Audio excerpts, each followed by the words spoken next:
How to add text particles effect in DaVinci Resolve. Right-click in the media pool and select New Fusion Composition. Double-click on the composition to open it on the Fusion page. Go to Effects tab, Expand Templates, Expand Fusion, and click on Particles. Drag from text into composition and connect it to media out. Now these particles coming out of the text. Select the node and in the inspector, expand main text controls, type some text, and change its style to your liking. Click on these colors and choose one color you like for all of them. Expand Particle Control. Here you can change the number of particles and lifespan.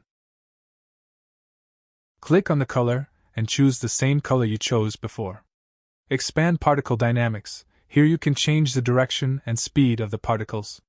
You can change rotation to 0, 90, 180 to get particles from other sides of the text. Select Particles node, press Shift plus space, search for Soft Glow, and add it.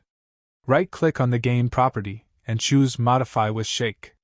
Now in the Modifiers tab set minimum to 1.5 and maximum to 2.5 and smoothness to 0. Now go back to Edit page and drag the composition into Timeline.